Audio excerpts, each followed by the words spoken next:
Bienvenidos a esta, la grabación de la primera parte de la sesión. Entiendo que hace ratito no se podía comprender algunos conceptos, nada más vamos a tocar algunos puntos sobre la CIS, recordar que la idea es ver un poquito de introducción a los conceptos de ética y axiología el día de hoy, ¿sí? Y se maneja los 520, en donde la idea es trabajar y cumplir con las actividades, con las conexiones y pues estar constantemente retroalimentándoles. Yo les comentaba de que la idea justamente en ética de los negocios es que puedan desarrollar y tener dimensiones sobre cómo está la interacción ética entre el mundo, y en eso son 4 ensayos como tal, es decir, el ensayo de sistema de valores en el ser humano, la conciencia y la responsabilidad social de las empresas, cómo llevan la ética de las empresas y los desafíos éticos de la sociedad contemporánea.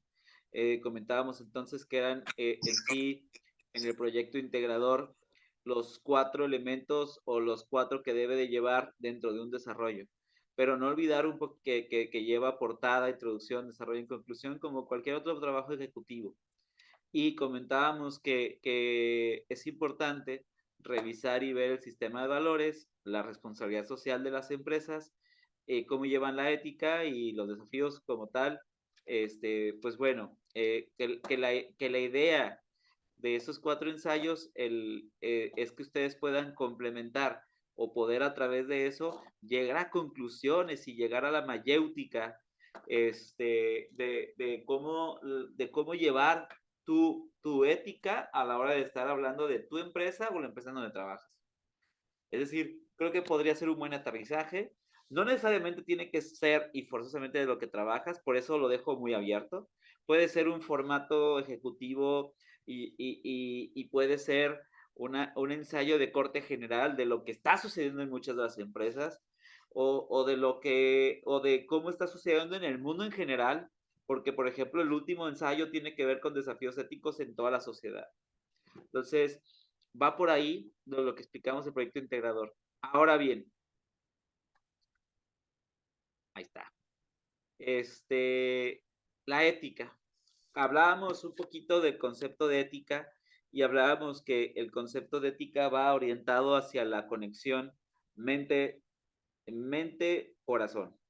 Es decir, cómo la convivencia social, cómo la filosofía de lo que pensamos nos da orientación hacia lo que hacemos en sentimiento y nos vamos conectando entre todos. Todos tenemos un grado de ética y las empresas funcionan como los seres humanos, y funcionan bajo códigos de ética.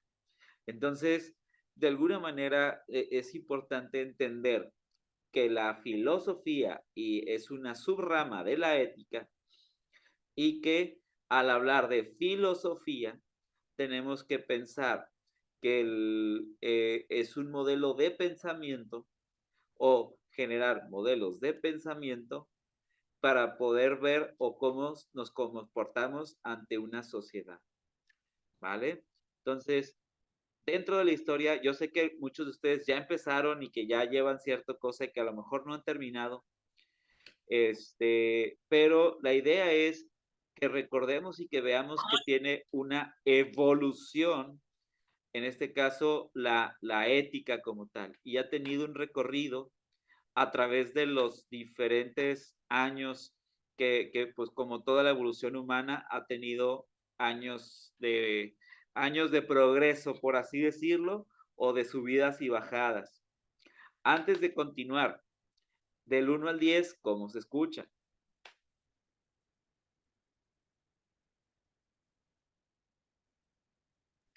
Yo escucho bien, profe. Yo un 9.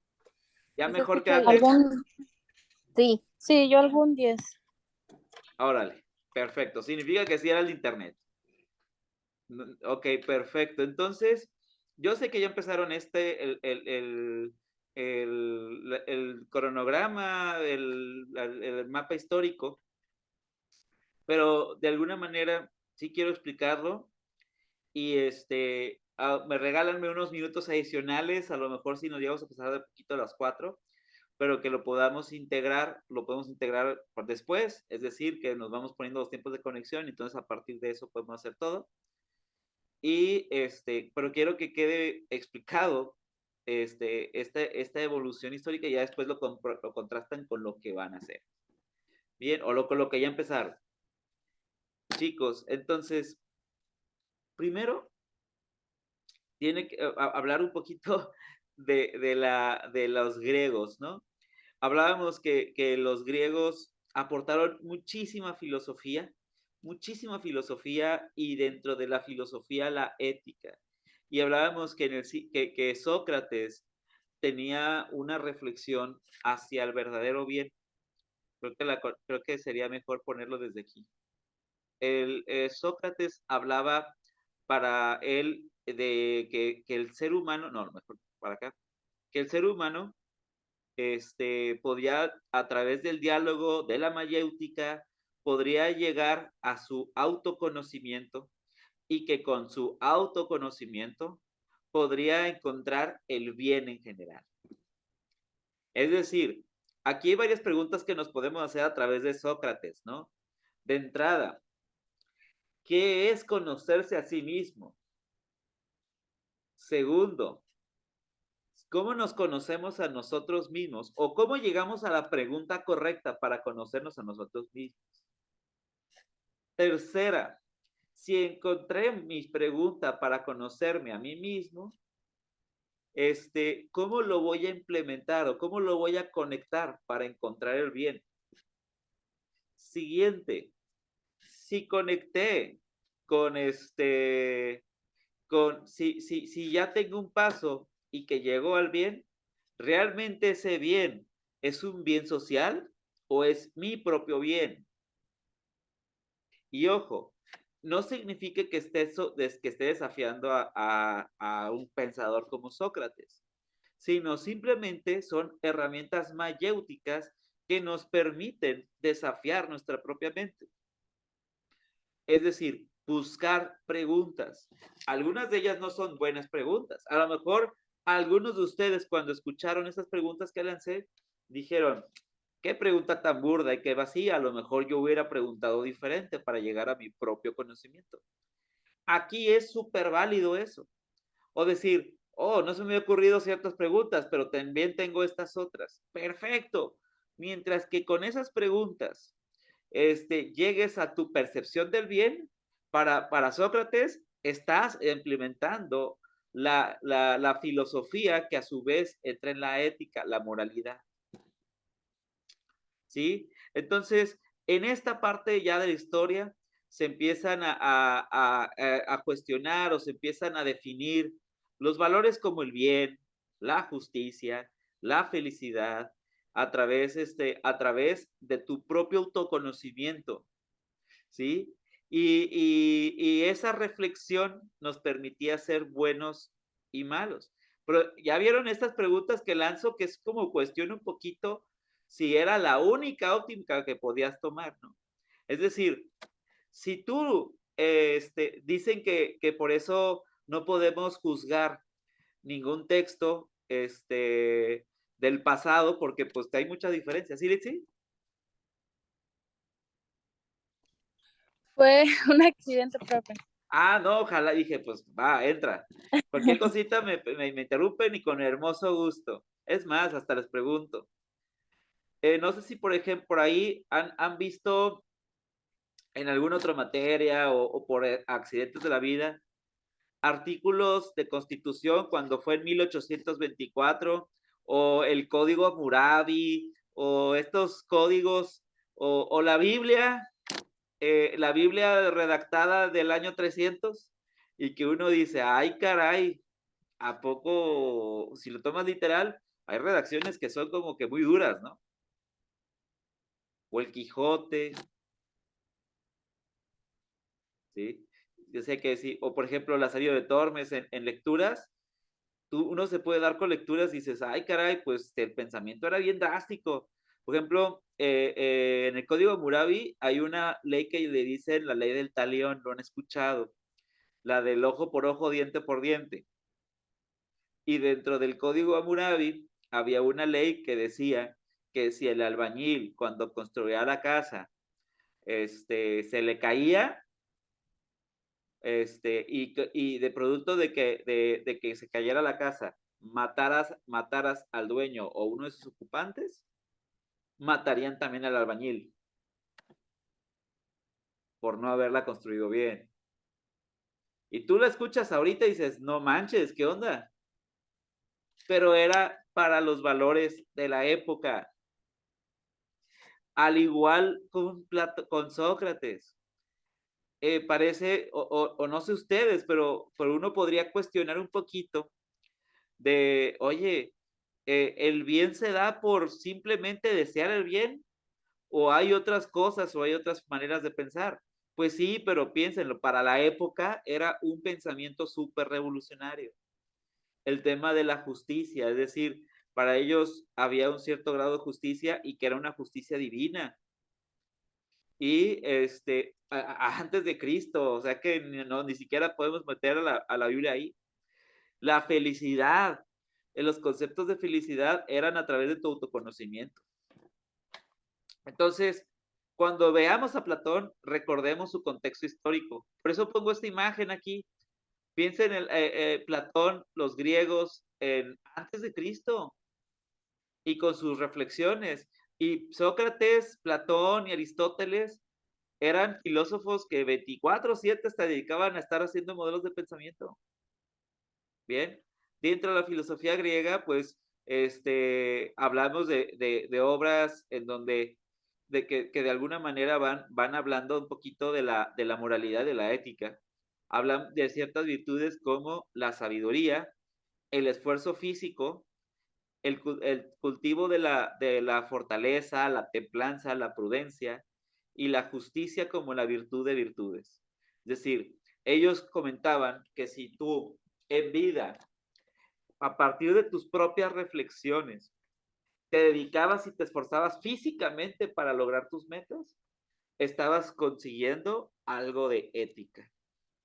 Si te manejabas sabiamente, si tus decisiones eran tomadas desde el cerebro, también estabas llevando la moralidad ibas a llegar al bien por añadidura, ¿sí? Si aparte eras considerado como alguien que tiene un grado de fortaleza, y no solamente de fortaleza física, sino de fortaleza espiritual, la templanza, es decir, que ante las circunstancias no te me achicopales, que te me pongas, que le hagas frente a las cosas, y la prudencia, pues de alguna manera de ser mesurado ante cierta circunstancia, hablabas de que te llegabas a la ética. Y no está dentro del escrito, pero también la valentía en esa época era parte de tu ética. Oye, matar a 5 tipos y no matarlos por la espalda era parte de tu ética. ¿Sí? Entonces es importante poner el contexto histórico y el lugar y la circunstancia para poder entender mejor a Platón y a Sócrates. Platón se iba por la parte de la templanza, de la parte espiritual un poquito, pero también de la valentía, aunque está un poquito implícito. ¿Vale? Pasamos un montón de años, muchos también, aquí hay que dejar una fe de ratas. Muchas veces cuando pensamos en transcursos históricos, pensamos que la historia siempre va ascendente. La realidad es que no es así. La realidad es que hemos tenido subidas y bajadas. ¿Cuál fue la bajada? Después del Imperio Romano, antes de la Edad Media, se le llama la Edad Oscura. La Edad Oscura, para no ponerles, para que vayan sabiendo, fue entre que todos los imperios murieron Wilson y empezaron a emerger los nuevos imperios, ¿sí? En donde ya empezaban hubo una época, se llama Edad Oscura, porque hubo un bajón de avances, de posturas filosóficas, de modelo de pensamiento. Era la época de solo la ley del más fuerte, mucha bibliografía se perdió en el camino y entró en una época de ignorancia, una época de poca productividad y hasta la Edad Media se fue recuperando. ¿Sí? En la Edad Media, en la parte de la ética vamos a trabajar, o más bien, la escolástica fue algo de lo que se trabajó en la parte de la, como parte principal. La escolástica trata un poquito sobre integrar la razón y la fe, siempre dándole razón a la fe. Es decir, que fuera, fuera altamente preponderante la fe. Es más, en algunas sociedades actualmente tenemos la escolástica. Pensemos en estos poblados alejados o en comunidades o en otros países en donde el pensamiento filosófico tiene que ir acompañado de religión para vida de ser escuchada. Si no le pones actos de fe y de religión, no puede haber razón. O hay personas que su razón es la religión. No, ojo, no quiero decir que la filosofía se pelee con la religión. Para nada. De hecho, creo que son hermanas en ciertos momentos. Pero la escolástica prepondera la religiosidad, la parte filosófica, pero lo pone después de la teología, que es el estudio de cualquier religión, ¿eh? Puede ser católicos, budistas, taoístas, hinduistas, islamistas, testigos de Jehová, etcétera, etcétera, etcétera. Pero que en la filosofía solamente filosofarán bajo términos teológicos.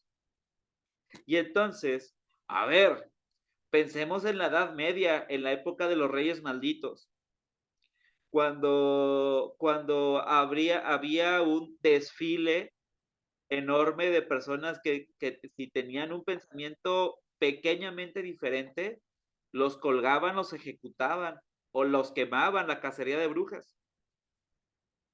Entonces, en la época medieval, el desarrollo filosófico y la ética tenía que ver 100% con la religión. Es decir, si eras un tipo religioso, eras un tipo ético.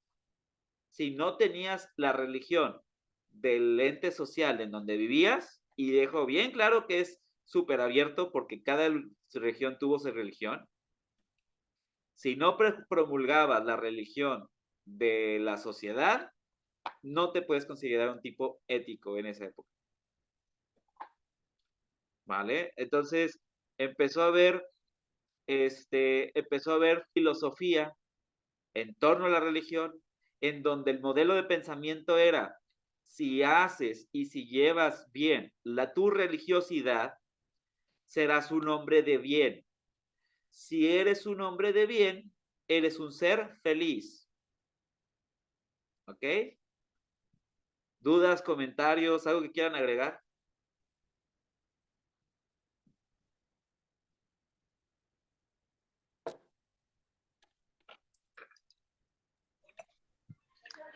Pues yo de mi parte, pues sí, a lo mejor eran las creencias, porque ya en la actualidad puedes tener bienes, puedes tener un buen trabajo, puedes tener una buena posición económica, pero a lo mejor no eres feliz. No quiere decir que por tener todo eso eres el hombre más feliz del mundo. No, Puede ser que no tengas cariño de parte de tu familia, puede ser que tengas algún trauma o yo no sé. sí, mira, para ponerte en contexto, Fátima, en esta época también, podría ser pobre y no ser feliz. Pero Pues sí. mientras seas altamente religioso, si eres altamente religioso, pobre o rico, serías feliz. En esta época. Sí. Es decir, discúlpame, en esa época era, tienes 15 hijos, los que Dios te proveó. Y perdón, voy a meter mucho ruido. Un hombre que pega a mujer, ¿lo hace bajo la religión? Sí, es un hombre feliz. La mujer está siendo golpeada todos los días, está llorando en su habitación, etcétera, etcétera. Perfecto. ¿Es religiosa? Sí, es una mujer feliz. Ese es el pensamiento. Sí, Entonces, duele, da cañón, ¿no? Está cañón sí, pensar que es decir, que es ojo, todo lo contrario. Ey, a veces es todo lo contrario, pero no, ojo, lo que quiero decir es que no quiero separar la religión de la filosofía porque van bien conectadas, pero el pensamiento de esa época era, si llevas bien la religión, eres feliz independientemente de todas las acciones. Y aquí es en donde, caray, vamos viendo, va sí, evolucionando. ajá, que como uno está viendo las acciones, está siendo maltratada y tú eres feliz. A pesar de Ajá. todo, eres feliz porque crees en Dios. Exacto. Ese es el pensamiento. Ajá. Ese era el pensamiento de la Edad Media. ¿Ok? Y pobre de uno si no tenía ese pensamiento. Es decir, pues, por ejemplo, lo de que sí, la cacería de brujas, la colgados, que ejecutados, etcétera, etcétera, etcétera. Y ojo, pensarán que solo me refiero a la parte católica, pero no. También el Islam, también el hinduismo, también el taoísmo, también el budismo hicieron lo mismo. Más o menos en estas épocas. Bien, bueno, entonces, con uno de los autores de la Edad Media, que les voy a compartir estas diapositivas para que las tengan de todas maneras en la grabación, es Santo Tomás de Aquino, del año 1200, es decir, la plena Edad Media, en donde empezó a recuperar fragmentos aristotélicos y hablaba un poquito de la teocracia, esta etnocentrista que estaba refiriéndose a la diapositiva pasada. Etnocentrista significa fijada en una sola persona, en un solo poder, en este poder religioso. Hablaba un poquito de la conexión del hombre supremo con Dios. Es decir, que si tú eras un hombre supremo, si tu pensamiento iba conforme a Dios, como tal, ibas a ser un hombre feliz, pleno y supremo. Curioso, si ya me pongo a hacer ruido, no dice mujer, que es otra historia. Dice hombre en unión con Dios. Entonces, la felicidad se equipara con Dios. Si eres feliz, llegas a la diosificación. Y para alcanzarla, necesitas hacer los deberes, las leyes que te indican que son buenos o malos. Antes, cuando estábamos hablando de la Edad Media, estamos refiriendo de que si tú querías el código de ética del lugar, era la Biblia, el Corán, el Talmud, todos los libros religiosos. Era lo que te indicaba lo que era bueno y malo. Y le decían muchísimo más caso ese que el de la civilización misma, el del lugar. Entonces, eso era la manera de pensar filosóficamente de la Edad Media. Pasamos a la Edad Moderna.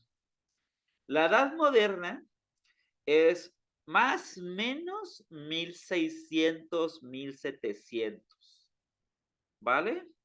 En donde ya empieza a haber un renacimiento. De hecho, recuerden a Leonardo da Vinci, que fue uno de los precursores del renacimiento, y se le denomina así porque viene el renacer del humano después de pasar el oscurantismo, la Edad Media y vuelve para arriba, en donde dentro de algunos de estos modelos viene la ilustración, en donde empezamos a tener el hombre ilustre, en donde desde el Renacimiento estábamos hablando del hombre como en el centro. Es decir, no sé si se acuerdan de otra vez Leonardo da Vinci, el hombre del Vesubio, el hombre de in vitro, que son 4 manos con 4 pies. Y pone, y pone al hombre como una persona con un cuerpo de persona que se la pasó haciendo ejercicio y pone el hombre supremo tocando con, en este caso, la espiritualidad, ¿sí? En este caso, pone al hombre como centro del universo y pone al hombre, un hombre que tiene la moral, la felicidad, es un hombre que encontrará la manera de hacer lo correcto. Es decir, una persona que esté feliz y que estudie completamente las acciones sociales de allá, va a ser un hombre que va a hacer lo que va a ser correcto. Que aquí hay unas preguntas que hacerles. Parecerá como para redundante, ¿no? Dirán, claro, pues una persona que estudia la moralidad y que estudia el comportamiento humano, es lógico que uno sea feliz, dos, que haga las cosas para ser feliz, y tres, que hagan cosas los demás para que todos los demás sean felices. De acuerdo, Daniel, no te preocupes. Entonces, eso, eso, pues tiene muchas cosas o muchas preguntas para hacerse, ¿no? Es decir, realmente una persona que estudia la moral, que estudia la felicidad y que estudia lo que es correcto y lo que no es correcto, aplicará eso mismo para realmente ser feliz, aplicar la moral y aplicar lo que es correcto. Y lo pongo en mayéutica. Yo conozco personas que no porque lo estudien, lo aplican. Y es algo que podemos discutir de la edad moderna. Aquí, da más por añadidura, que si tú quieres ser feliz, estudia la felicidad. Si tú quieres ser moral, estudia la moralidad. Y si tú quieres tener un comportamiento de ayuda hacia los demás, desde la parte de lo correcto, primero tenías que estudiarlo. Y es que es parcialmente correcto. Es parcialmente correcto, pero también hay unas migajas ahí que habrá que preguntarse. Bueno, dentro de las figuras está Descartes. Descartes fue un filósofo matemático que subrayaba dentro de sus postulados, René Descartes, de la razón como fuente de conocimiento. Es decir, si tú buscabas tener solamente a través de la razón, llegabas al conocimiento. Es decir, que empezaras a separar la fe, que ya no usaras la fe, decía en este caso Descartes, y que ahora usaras el pensamiento lógico matemático y el pensamiento abstracto, la síntesis, para poder llegar al conocimiento en sí. Es decir, el proceso científico, el método científico, y empezaron a hablar o más bien llegó una nueva etapa de individualismo, que era, me fijo en mí, de mis postulados y de mi método científico, y solo a través de mis postulados y mi método científico llegaré a mi razón. Que, como les decía un poquito antes, básicamente la filosofía aquí la divorciaban un poquito de la religión.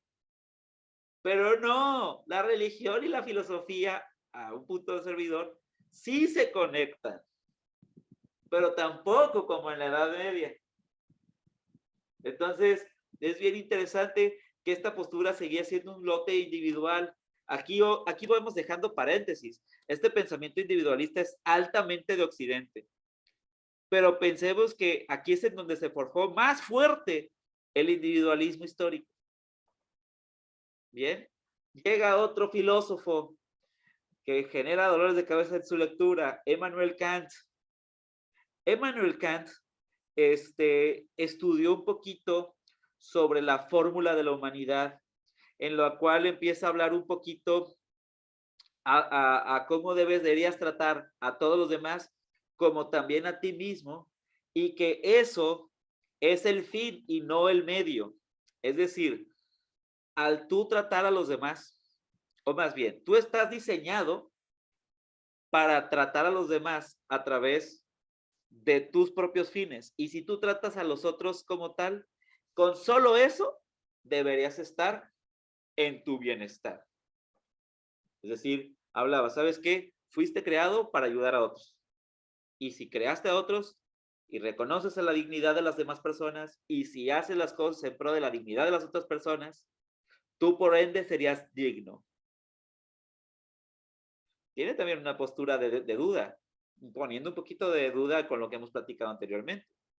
Es decir, ¿realmente podremos ser dignos haciendo dignos a los demás? ¿Y qué si las otras personas en sus acciones no comparten tu dignidad? Porque, ojo, la dignidad también podría definirse como un bien subjetivo. Para lo que a ti te da vergüenza, a otro no. Para lo que a otro es un motivo de orgullo, para otro no.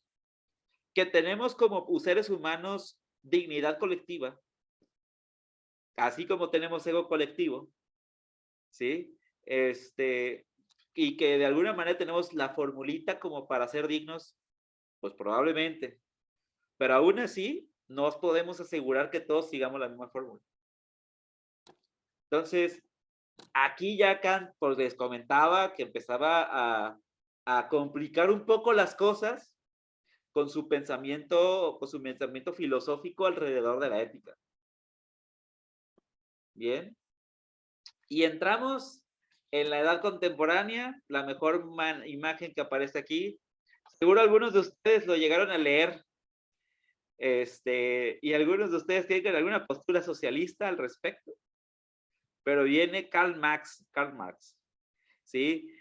Karl Marx habla muchísimo sobre principios republicanos, sobre principios del poder del Estado, del poder que debería tener el Estado y el poder que deberían tener los individuos, que muchas veces se transgiversa a que pensar que Karl Marx es igual a socialismo, porque no es cierto. Muchos de sus postulados daban poder a la república y al capitalismo, pero desde una óptica de poder de gobierno y poder de sociedad.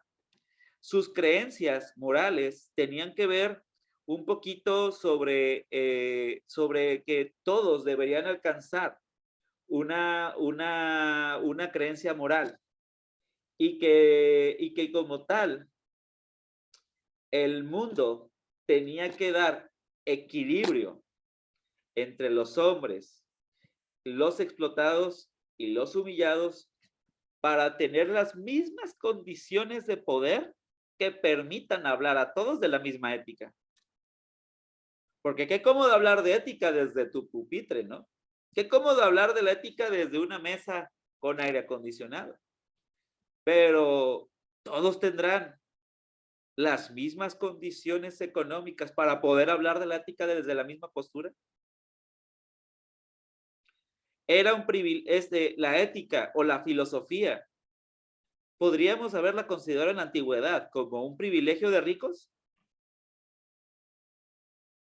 Y entonces, agrégale eso con cuestionamientos de Marx, del Estado, de la educación, de los sistemas sociales, de buscar la equidad como tal de las personas que no tienen voz ni voto, que usualmente no tienen ni voz ni voto. ¿Vale? Incluso prácticas feministas podríamos agarrarlas a partir de Marx. Bien, chicos, nos vamos a conectar, por favor. Les dije que les iba a robar unos par de minutitos por el tema que pasó hace ratito. Y nos volvemos a conectar para llegar hasta la parte de la línea del tiempo y les dejo unos minutos para finalización y receso, ¿vale?